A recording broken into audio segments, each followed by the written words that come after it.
Thanks for joining us at the RoSA webinar for this evening.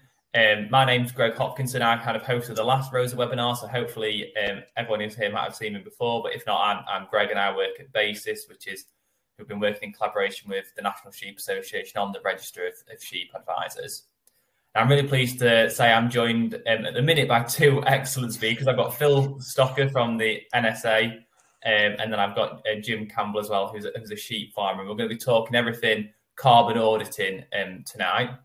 We're also meant to have Becky join us from the Carbon Farm Toolkit. I always forget what they're all called, all those different names. But we haven't got her at the minute. I have sent her an email and trying to chase her up. So apologies if Becky appears halfway through. Then we will step in and kind of just sort all that out. And hopefully we'll have Becky. But if not, we've got Phil and Jim to talk through kind of carbon auditing. And we've got Phil from the kind of bigger picture industry perspective. And then we've got Jim for a bit of a on the farm experience of how he's kind of found carbon auditing and kind of farming in that kind of perspective. So firstly, hopefully I'll see we've got quite a few people joining now, which is great. I've got a list of people I can see have joined. So that's fantastic. If anyone is a RoSA member and wants to claim CPD points for attending this webinar, then please just type your RoSA 200 number into the chat box. So there should be a little button on your screen that says chat, and just put your 200 number into there. Now, the other thing is next to that should be a Q&A button. So hopefully, if you've got any questions during the webinar, please just type them into the question box. And what we'll do is we'll clear them all up at the end. So we'll get a list. I'll keep an eye on them as we go along tonight. And then we can kind of have a bit of a Q&A panel session at the end, if that's okay. So before we all start, though, I see we've got quite a few people who have joined us now, which is great. And thanks for joining us this evening. I'm going to start with a quick poll, just to see where we are in terms of carbon auditing and what kind of experience people have got so far. So hopefully in a second, you'll see a kind of question appear on your screen. And that is, have you completed a carbon audit on your farm? So if you're a farmer who's joining us tonight, then you can answer that from your perspective as your own farm. Or if you're an advisor or a vet or something like that, then have you been involved in a carbon audit, or do you work with a farmer who has done a carbon audit? So we'll just wait to see what the kind of answers are to that. We'll just give another kind of 10 seconds and then we can see what the results are from that. And we can see kind of how much experience the audience have got tonight before we kind of start things off. Okay, that seems to have settled down a bit. So the results from that showed 28% have said yes, they've been involved in a carbon audit before, and 71% have said no. So that's kind of a really good mix. We've got some people who've got a bit of experience, and then we've got quite a few people who this will be something quite new to them, and we'll kind of, can hopefully learn quite a bit from the webinar tonight. So I'm going to pass over to Phil now. Like I say, if you've got any questions, please just type them into the chat box. If Becky does appear, then I might just interrupt Phil halfway in his flow just to kind of get everything sorted. Apologies kind of for any disruptions, but if not, I'll hand over to Phil and we'll kind of go from there. Great. Thank you very much, Greg. Is that coming up? Yeah, it is. Yeah, that's perfect. Perfect. Okay. Well, thanks, Greg, for the introduction, and good evening, everyone. It's nice to join you this evening to talk about carbon. I will, while I'm talking about things other than carbon as well, because although I think that carbon and climate change is absolutely crucial, it's a real priority, it's not necessarily the be-all and end-all of everything. So I will stray, but not very far away from the subject of carbon footprinting. So I'd like to just start by just going through a list of things, a slide actually that I use when I talk to people about sheep farming, about all the good things that come out of sheep farming, really. And this is a very unique sector of British agriculture. I would say even within British livestock agriculture, it's quite a unique sector. It's still dominated by lots and lots of small or smaller family farms. We've got somewhere in a region of 71,000 sheep holdings across the UK. That's not necessarily 71,000 farms, because some farms have multiple holdings, but you know, it just gives you an indication of the amount of operators that are active in the sheep farming world. And most of those holdings, again, the farmers or the farms would be doing a lot of the work themselves, or with a minimal level of labor. It's not a sector that is heavily dependent, certainly at a farm level, on migrant labor at all. So in terms of economy and business opportunity, I would say it's very, very rich, culturally, socially, and ecologically rich as well. We've got a wide level of diversity, genetic diversity within the sheep industry. We've got somewhere in the region of 82 breed societies that are affiliated with the National Sheep Association. So that gives you an indication of the wide range of genetic diversity. And diversity is good. It can be challenging. Diversity within the sheep industry can certainly has been known and seen as being challenging within our industry in terms of product consistency. But, you know, I again would argue that we're really rich in terms of our genetic diversity. We farm in very much natural, semi-natural conditions. Again, something that is looked on very, very favorably, often in harmony with protecting landscapes and creating habitats for nature to live in as well. We're sequestering carbon, something we'll be talking about a lot this evening. We've been learning about this a lot over the last few years, I guess, in terms of the role of sheep and grassland and green manuring crops as well, in terms of building soil organic matter and locking carbon away within the soil. But not just within the soil as well, because I would argue that the wool holds quite a lot of carbon. Official figures are that every kilogram of wool absorbs 1.8 kilograms of carbon. So again, it's you know, even wool is a rich carbon store. But we're busy there. Maybe we haven't realized it all the time, but we're busy there sequestering carbon in the soil and in our production systems as well. We're living alongside wildlife, and if you think about our many agri-environment schemes, so many of them have been around protecting grassland habitats and protecting the bird life and the insect life and the mammals that live alongside that grassland. So quite often we're involved in trying to run our sheep farming businesses alongside providing for wildlife and nature. We're producing healthy and nutritious food. And as I've said already, one of the most sustainable sources of fiber in the world. And, you know, I often think that in this world of renewable energy, renewable technology, we're almost the ultimate in that we do all of that largely, not exclusively, but largely from grass that grows, again, largely from not a lot more than sunshine and rain and soil nutrients, and in some cases, obviously, a bit of fertilizer as well. But you know, it's a very circular economy, I would say, within the within what we do on farms. Of course, we can talk about this. It's a great image, and it helps to create a great reputation for the industry. We have to make sure we deliver it as well. So our future farming direction, I mean, I'd take us back to the Health and Harmony discussion document that Michael Gove produced and launched shortly after the EU referendum. And it really set some challenges for British farmers. The first one was about increasing our productivity. I think at the time when we started to talk about that, most people thought that that was about increasing our production volumes to feed a growing global population, but it's not about that at all. It's about the industry and our enterprises being more efficient and profitable and viable to a great extent from a government perspective, so that they're not reliant on subsidies and support. So that was the challenge, that we were entering an area where our direct support was going to be removed entirely, and we know that's planned now through our transition period up to 2027. And we've got to work to increase our productivity so that our enterprises at least can be non-reliant on that sort of support.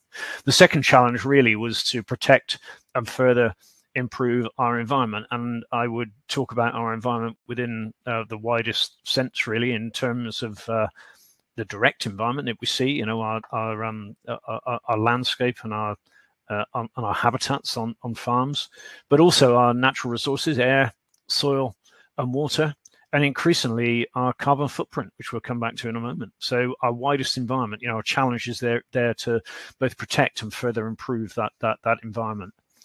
And within all of that, I guess the other challenge is to succeed in a rapidly changing trade arena. And it was only 3 or 4 years ago, I guess, when we took that decision to come out of the European Union, that our future was going to be all about building export markets, and export markets built very much on quality and high standards, environmental and welfare standards. By goodness, aren't we living in a changing world now, really, where that trade arena is up in arms? I mean, we're going through the process of doing trade deals, but in terms of the debate around food security and food sustainability as well, it's but the world is changing in terms of trade, and we've got to succeed within that global trade agenda.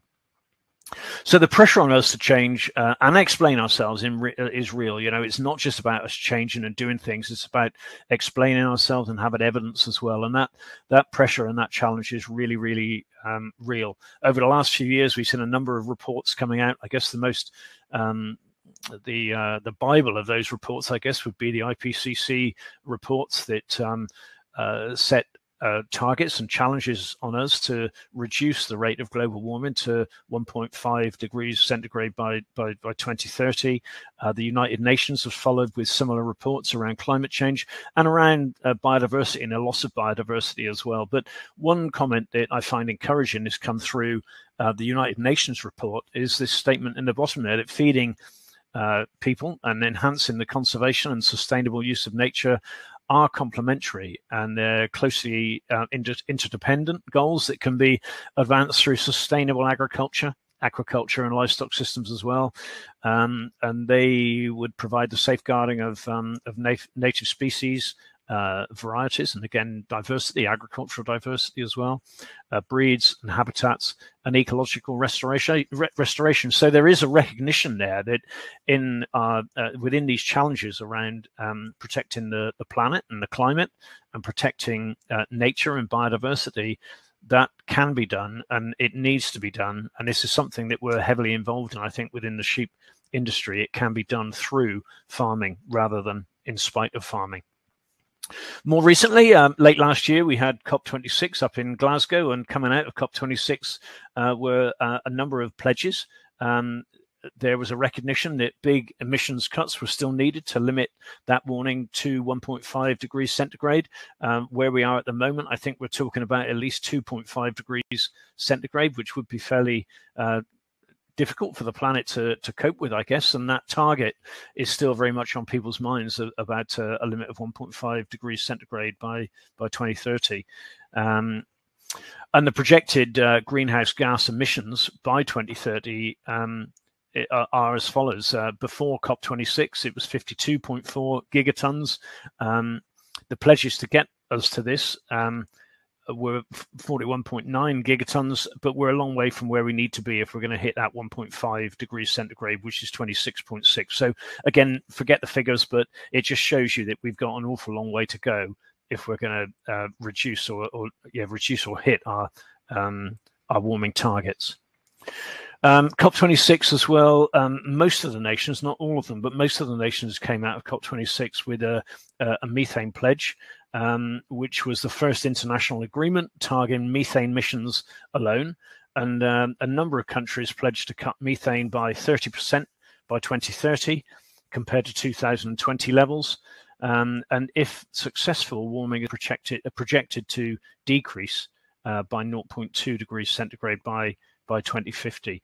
And I guess when we start talking about methane, that's when we really get into the arena of ruminants and sheep as well, because we know that that's one of the areas that we're most under the spotlight on in terms of ruminants and eating red meat, as well as that subject of methane. There's a whole discussion area around that, but I won't go into that just at the moment. So the government's, the UK government's response to all of this has been legally binding targets to cut greenhouse gas emissions by 78% by 2035. And we've got that more recent pledge to reduce methane emissions by 30% by 2030. We've got the new Environment Act, which has recently been passed, We've got a whole plethora of tree planting targets, most of which, I guess, are focused towards sequestering carbon. But again, there's a nature and biodiversity element to tree planting targets as well. We've got a range of programs around nature recovery, the ELMS, the Environmental Land Management Scheme in England. And although our devolved nations are some way behind what's going on in England, their overall aims and objectives, I would say, are very consistent in terms of making our productivity more efficient and protecting our natural resources and contributing to nature recovery as well.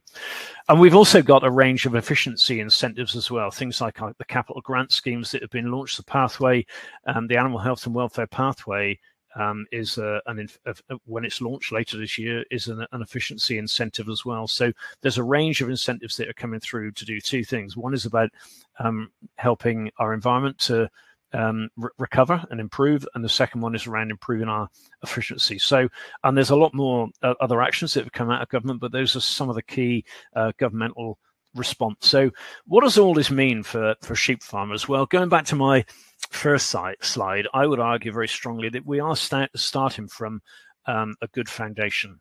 We've got to make, as I said earlier, we've got to make sure that we live up to that, and our reputation is built on good evidence and good practice. But there's no doubt that enteric methane emissions are clouding our reputation.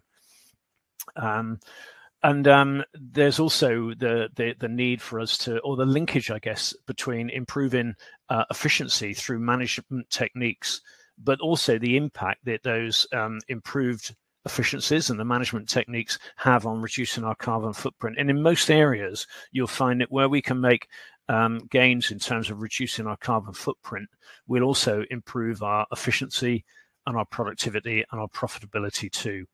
And then outside of all that, and linking with ELMS and I suppose the carbon markets that are coming on stream as well now, is the interest in the interest in terms of increasing sequestration of carbon on our farms.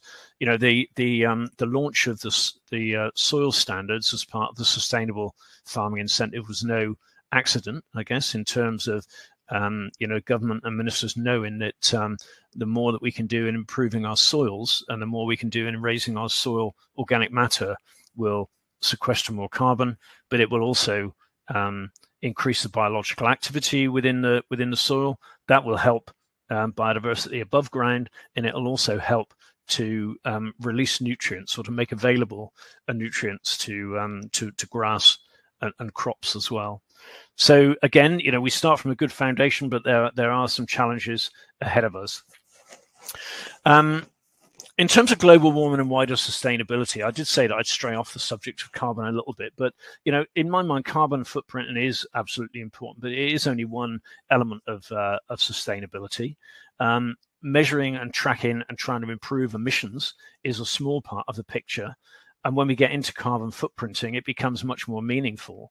But then really looking at full life cycle carbon footprinting, it's even more meaningful. And again, that becomes more challenging. And then beyond carbon footprinting, wider sustainability metrics give an even truer picture. Metrics that might look at things like biodiversity recovery, or the protection of natural resources, or succession and resilience in business, or the contribution that farms make to local communities and their local economies as well. That those wider sustainability metrics give a much truer picture of the public good performance of our farms. But there's no doubt that each of those steps makes life get much more complicated, and the more complicated the process gets, the more difficult and the more limiting, I guess, the take-up is going to be. So some of the challenges ahead, there's no doubt in my mind that many farmers are interested in this whole subject. In fact, it's quite an inspiring subject. And you look at the way that the farming press have picked up on regenerative agriculture and again, environmental issues, I guess they wouldn't do that if the audience wasn't interested. And I think we're in a period when lots and lots of farmers are really interested in these subjects. But, there's still a lot of farmers out there that don't see what is in it for them. And they probably won't actually go through that process of carbon footprinting until they have to. until they're pushed to do so. And that could be through their supply chain. It could be through government incentives. There's a range of different ways that in a way, that encouragement, where that could come from. Many farmers feel it's just worth waiting and holding fire in terms of doing carbon footprinting until funding is available. Will funding be available for conducting a footprint exercise? Well, we'll have to wait and see. There's certainly no confirmation of that or assurance of that just at the moment. Most farmers, I would argue, would far rather be farming than gathering data. And there's no shortage of farmers either that would just prefer to often get on and do the things that they think they're right. We've done some surveying just recently of farmers around carbon footprinting in preparation for a consultation that's going on around emissions trading. And I think what we can see is that there's a lot of farmers that probably quite rightly know what is going to make a big difference on their farms in terms of building soil organic matter, or in terms of sequestering carbon, or in terms of just doing things better. And I think lots of farmers, they're very practical people, and they would just prefer to, in a way, get on with the things that they think are right and the things that they feel would make an improvement on their farms. And then, of course, within all of that, and it'll be dependent very much on what comes through future government schemes and through pressure from the supply chain as well. In terms of the fact that we're dealing with very practical people who don't enjoy sitting down and spending a lot of time exploring their data, is going to become more important in the future. So, I do see that the role of the advisor will be much more important in guiding farmers through this, helping farmers through the process, and also making sure that some of the data that comes out of this work has got some relatively good consistency coming through it as well. So I'll leave it there. Greg, I'm not sure whether Becky's joined us or not, but I'll pass the whole thing back into your very capable hands for a moment and see where we go next. Thank you very much. No, that's brilliant, Phil. And unfortunately, we haven't got Becky here at the minute. I think there must have forgotten about it or had some technical issues or something like that. But what I will do before I kind of introduce Jim is I think Phil's given us a really good kind of overview there of kind of the industry challenges and kind of the direction of travel. And I did want to, Becky's been really important in helping us organise this webinar, and I did want to just have a chance to tell people a bit about the Farm Carbon Toolkit and what it's all about before we kind of introduce Jim to get that kind of practical side of things. So the Farm Carbon Toolkit, and I'm not an expert on this, and what I'm going to do is I'm actually going to put a link into the chat that is a link to the website. So anyone who's here today can click on that and have a look through. But I think what's really important is the Farm Carbon Toolkit is very much that is a toolkit. I think a lot of people think about carbon and then just think calculator when you kind of first thing that pops into your mind, but it definitely isn't just that.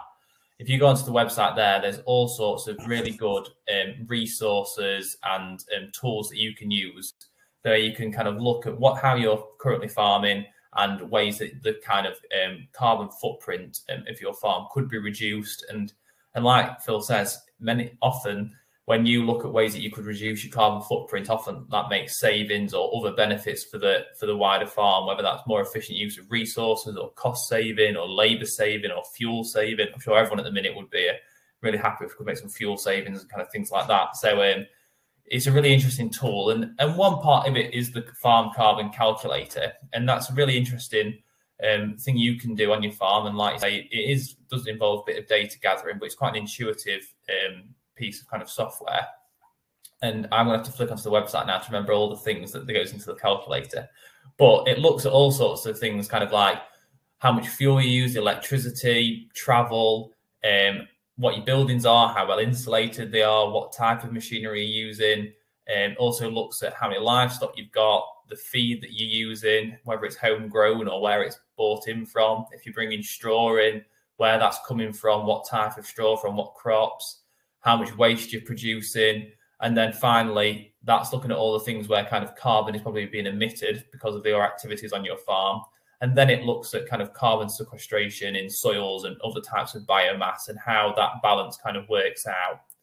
Now, I'm not an absolute expert in this from the sheep point of view, but I know on a lot of arable farms or mixed farms, they found some really interesting results. And it also looks at kind of productivity as well and gives you kind of an interesting information about the kind of grams of carbon per kilo of, say, lamb produced or wheat or rape or potatoes or whatever it might be that you have on your farm. So it's a really interesting in toolkit and resource. There's lots of free information on there as well and free resources. So I really would encourage everyone who was here today to kind of go onto that. And yeah, it's a real shame that Becky's not been able to join us, but yeah, hopefully there's lots of good videos on there as well that there's a really good overview of the Farm Carbon Toolkit on there that gives you an idea of what that software does, but also kind of carbon calculators in general and how they work. But what we'll do now is I'll pass over to Jim, and I know he's had some kind of first-hand experience working like this, and he's also going to just talk a bit about how carbon works on his farm and his kind of experiences. And like I say, there's a Q&A box, so please type in any questions you've got into that box, and we'll have a bit of a panel session at the end. I know I've got lots of questions to fill our time and get us to that discussion going. So I'll pass over to Jim. We'll hear what his experience has been like, and then we'll have a good Q&A session at the end. Good evening, everybody. I'm Jim Campbell. Thank you for inviting me. We farm about 500 North Country, mainly North Country Cheviot ewes up in Cumbria. We started on a hill farm, a United Utilities hill farm, unfortunately on a short FBT, and they have a policy of removing sheep from the hills at the minute. So we have found ourselves coming down the hills into a more lowland farm. And we took Townhead on 2 years ago, 150 acres, quite neglected farm. And when we arrived, we identified some areas that we could fence off, some bracken banks, some very wet areas. And we try and farm, and we're not by any means experts, we just farm how we farm, but we try and farm to the volume of grass that farm will grow naturally every year. We've moved to a completely non-fertilizer system. We don't use any artificial fertilizers anymore. We do put a bit of lime on, and we sell store lambs, so we don't feed a lot of feed. We lamb slightly later in the year, mid-April to end of April. So we try and take advantage of the grass when it's growing and when we need it. We can carry a few more extra sheep because we do sell all our lambs store bar what we keep for replacements.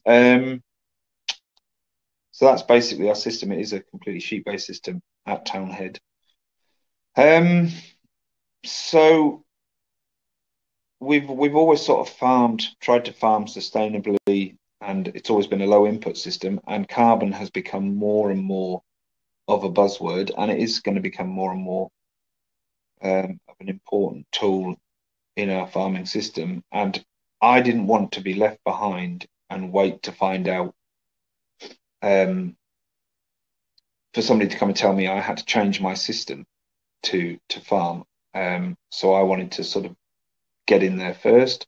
So we were approached by the Farm Carbon Toolkit, and they came and audited the farm.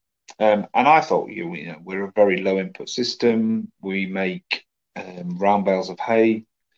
We try not to make any wrap silage just because of the cost. And 2 days, 3 days of data collecting. And after it was analysed, we found that we had a result.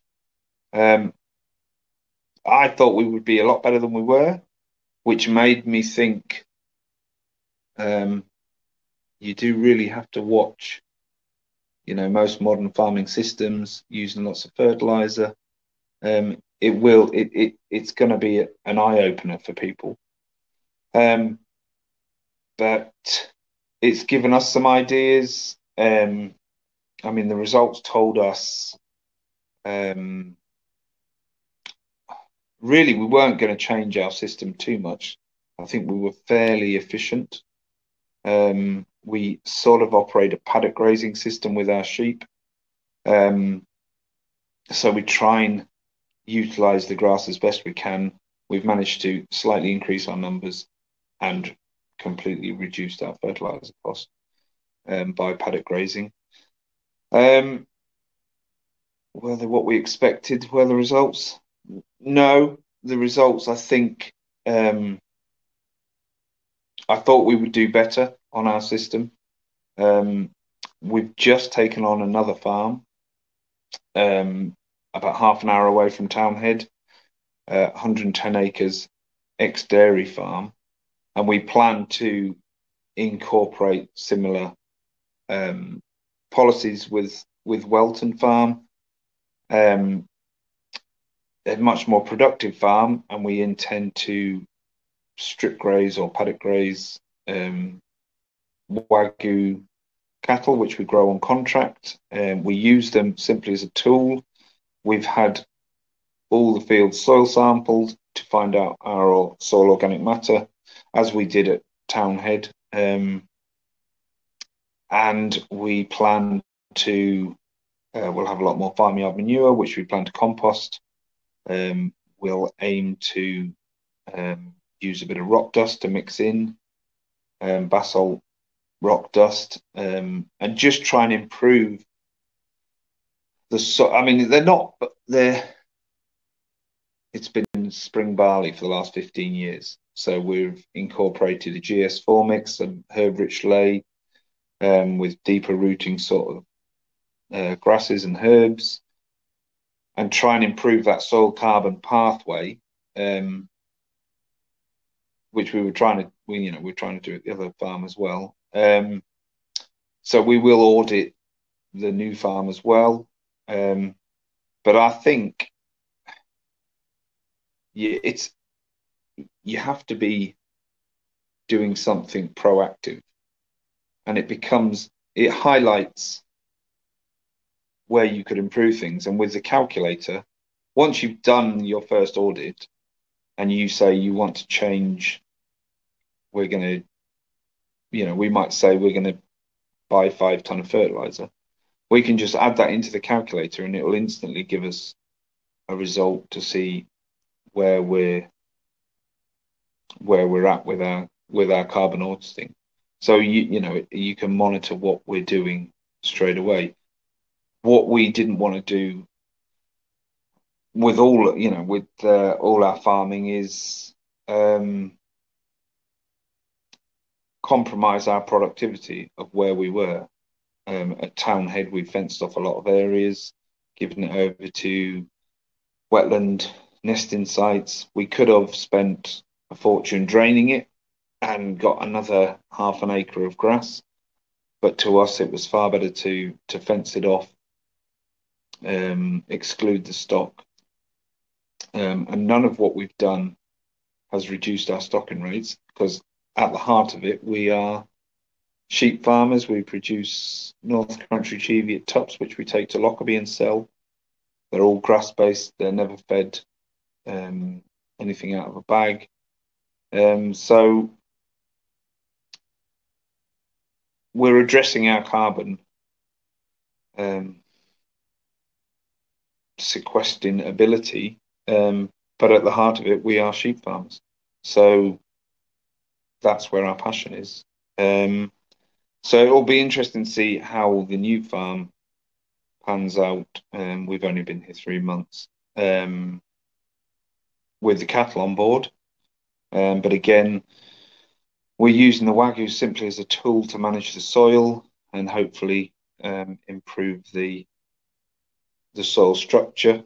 We've dug some holes, and we've done all the soil testing, and it is evident that it's been ploughed and ploughed and ploughed and ploughed and ploughed for the last 15 years, and it's a fairly sterile soil. But I think with composting and other abilities, other ideas we've got, we should remain productive,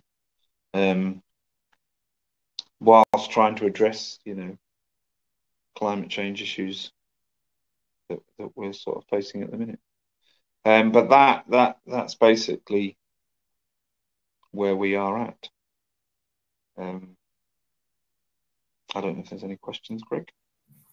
No, that's great, Jim. I think kind of just getting a bit of first-hand experience of someone who's kind of been through that process is kind of really beneficial for kind of everyone who's kind of tuning in today. We haven't got any questions at the minute, but I've definitely got a question for Phil and a question for Jim to get us started, and hopefully some of the other people who are tuning in will be able to kind of add some into that Q&A box that we've got here. So my first one is for Jim. So you said at the minute you've done your organic matter testing at the new farm, and you think there's potential there that could be increased.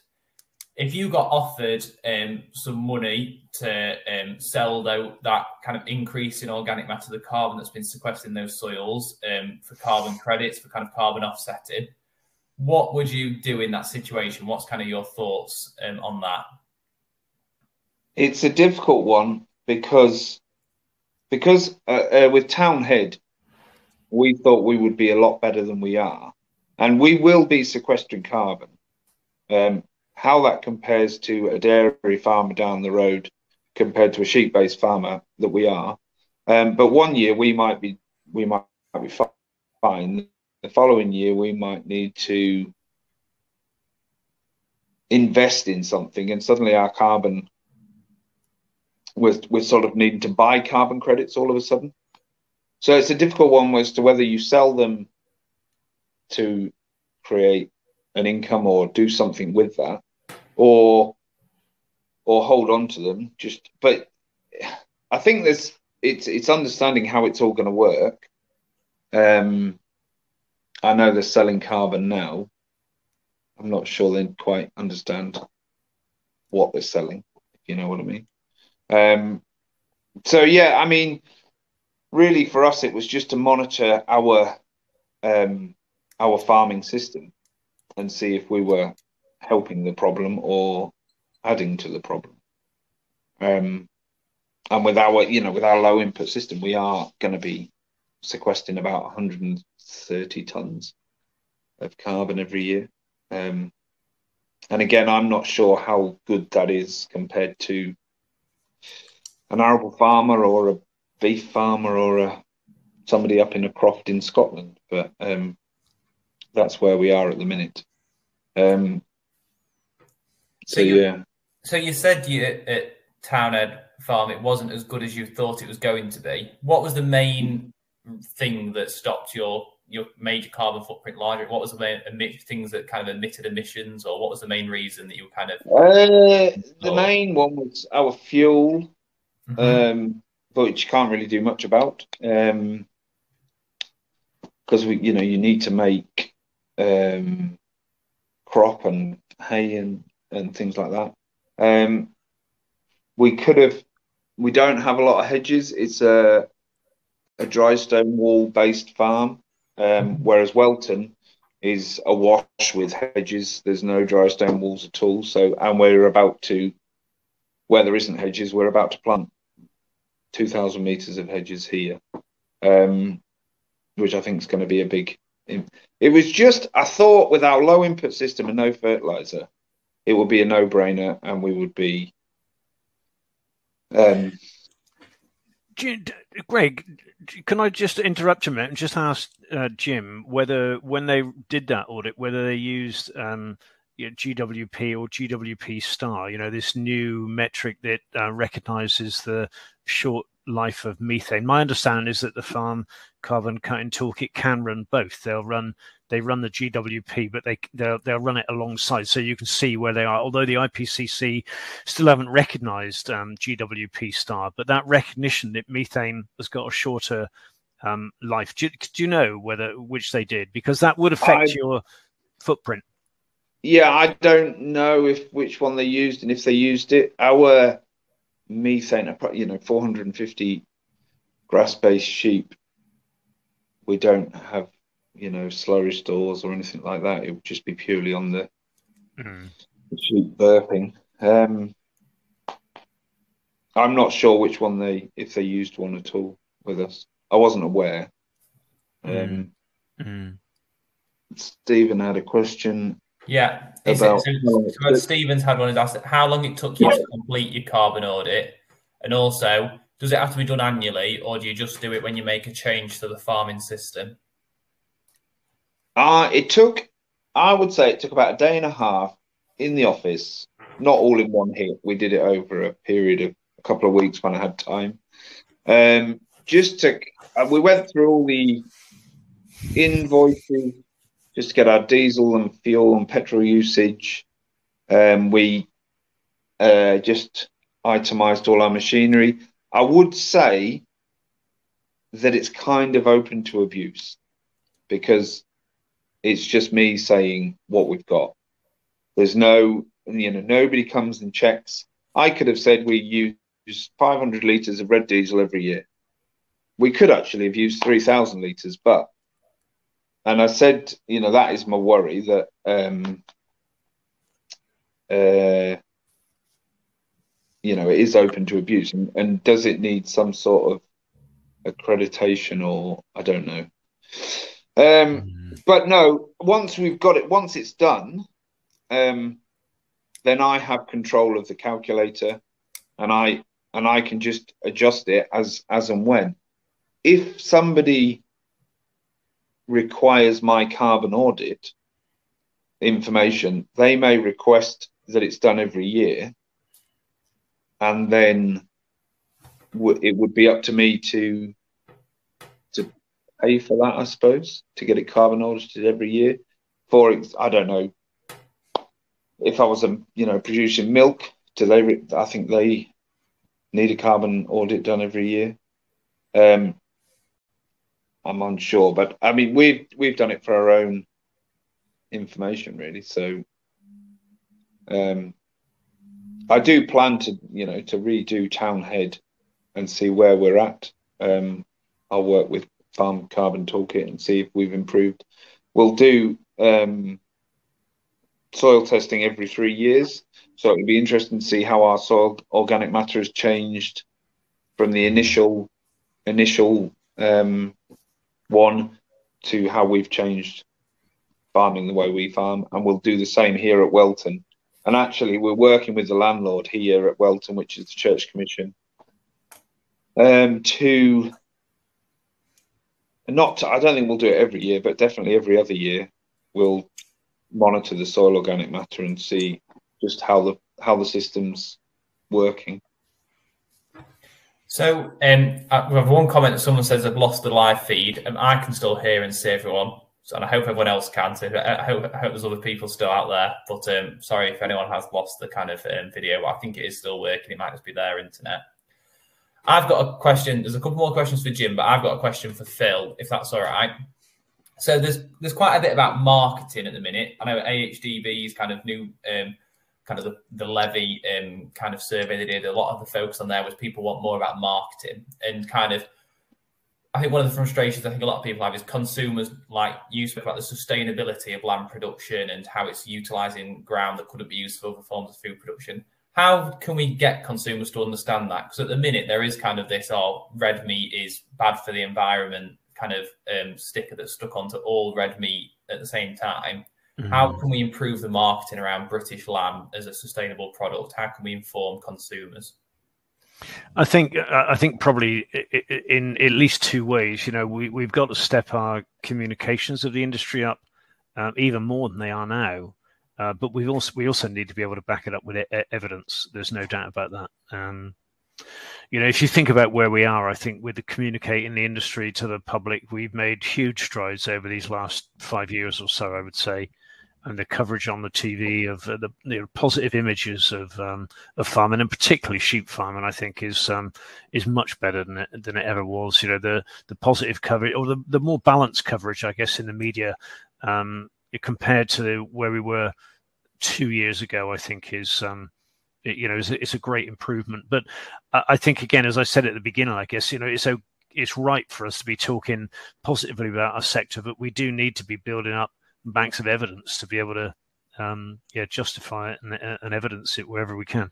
And I think that's very much talking about our domestic market, but we're going to probably be required to do that with a lot of our export markets in the future as well. You can see us as an industry having to give some industry level indications of what we're doing and where we are in terms of our sustainability.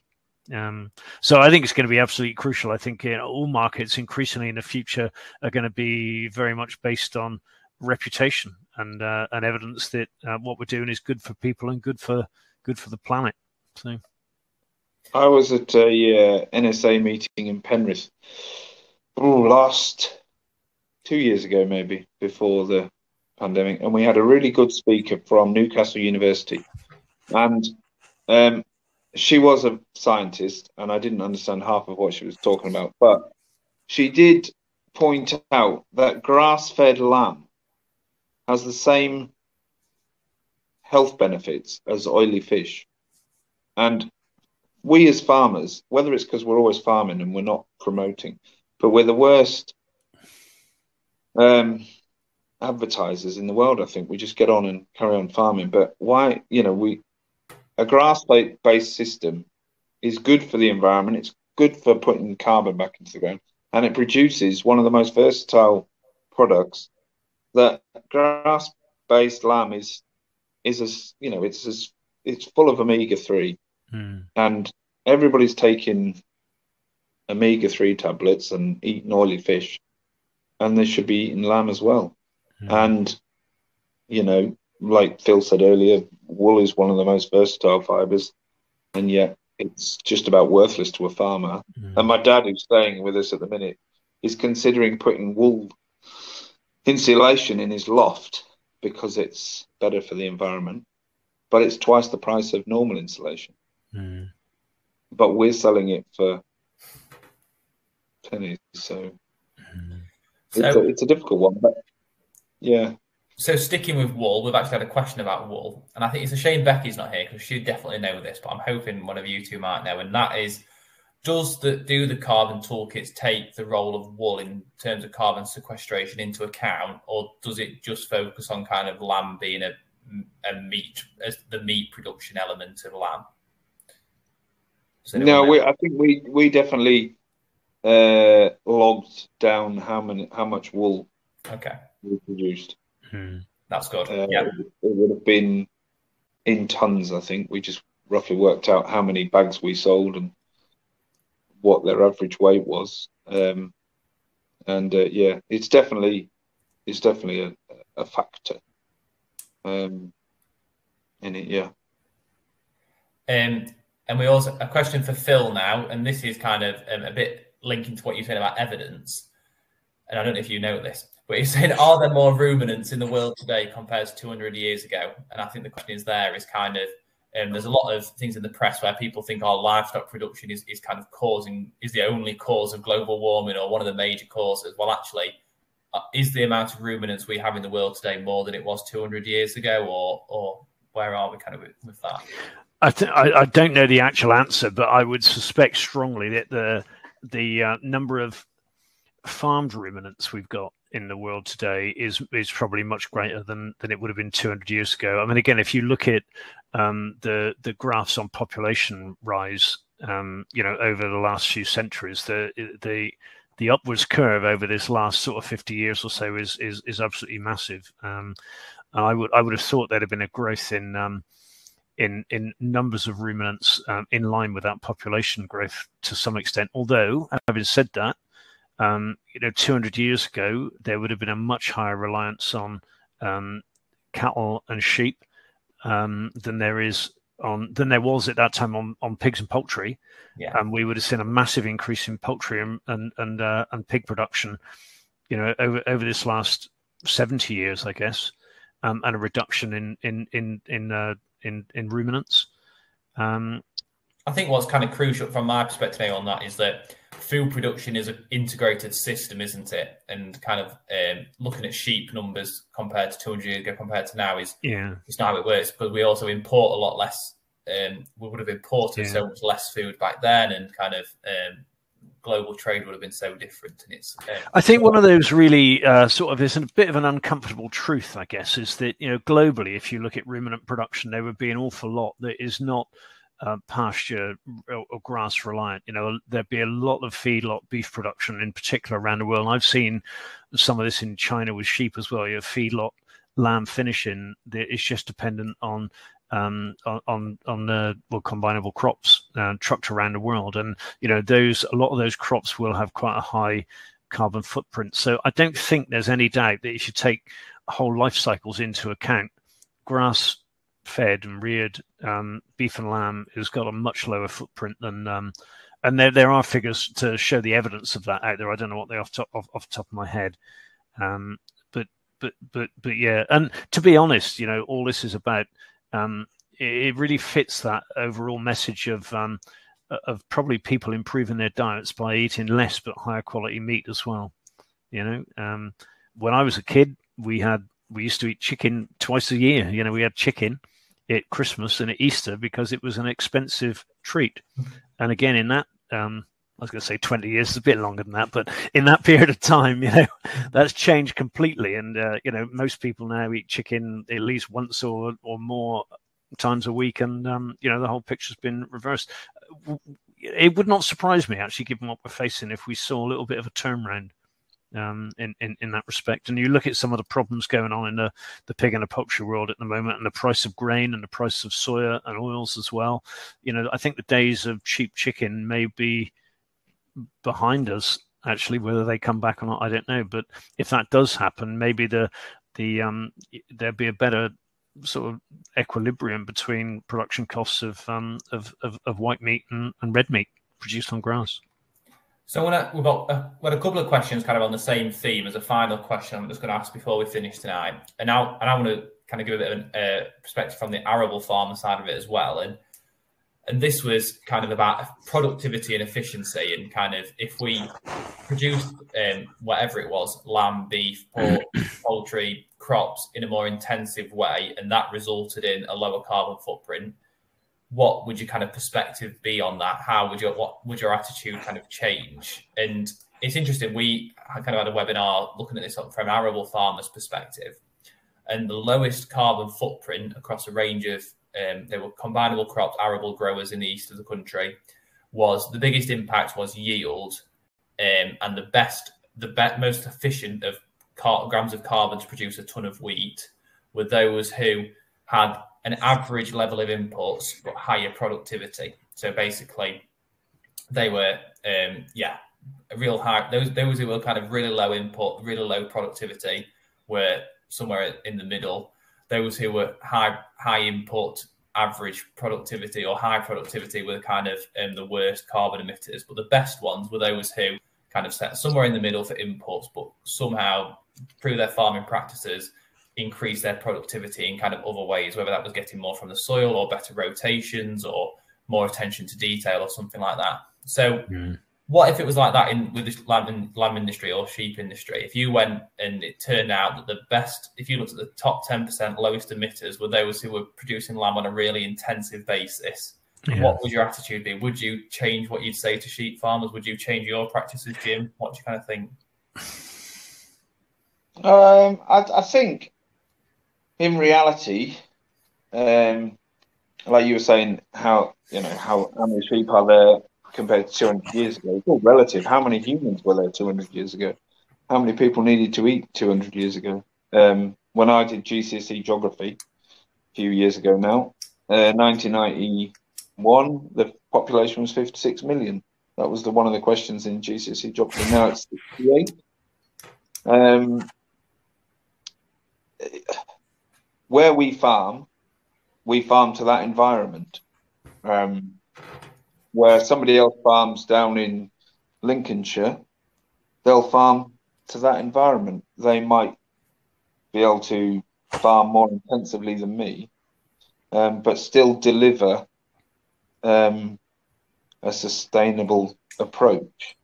But it's all relative to you've got to eat, and the Ukrainian issue, the war, has highlighted just how volatile and vulnerable our home market is. And if all of a sudden the Ukrainian wheat basket disappeared, a lot of these carbon issues and environmental issues would just disappear out the window, because we would have to start going to a more full production basis. So, you know, I'm not saying what we do is right for everybody. It's just what I want to try and do, and try and improve that sort of soil that we're looking after for the next person, and just farm livestock to the best way I think I can. And what about for you, Phil, as kind of representing the wider sheep sector? We got a lot more evidence, and it turned out that kind of the lowest carbon emitters were those who were producing land most intensively. Would that change what you would kind of recommend, or how you'd work with farmers? What would you kind of think? I don't think productive areas and then give the other less productive areas over to rewilding or nature or whatever it might be, or is an integrated approach better? And to be honest, I think that the answer is probably both. I think that we probably need to farm our most productive areas better. I wouldn't say harder, because I still think that we're going to have to consider a whole host of environmental factors around a farmer of that more productive land. So I would say that better land needs to be farmed better, and we should be looking at integrating and optimizing production alongside a host of public goods coming out of our less productive land. I think what you've described there is one of the dangers of we might call it reductionist science and silo thinking. And if you just look through a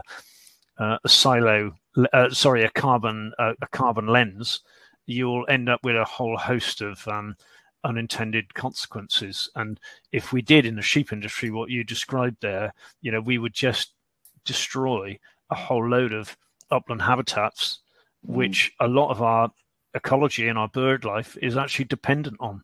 You know, if we allowed our uplands to re-scrub, they'd probably catch fire anyway, and that would destroy the environment anyway. But we'd probably destroy a load of habitats for nesting curlew and wimble and skylark and pipits. And again, it may well benefit some other wildlife in centuries to come, but it would destroy what we've got now. So, you know, I believe in that first slide that I showed, really, that we've got a fantastic foundation for our industry. It's not to say we can't do things better. It's not to say we need to measure and hone things. But, you know, I think that there's a real, a real strong rationale behind the structure of our industry.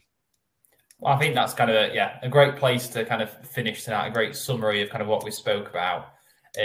I'd like to say kind of thanks to Phil and Jim for joining us. It's a real shame that Becky couldn't make it tonight, but like I said, I'd really encourage everyone to click on that link and go on the Farm Carbon Toolkit and have a look at some of the videos and resources that are available there. There's lots of fantastic stuff on there.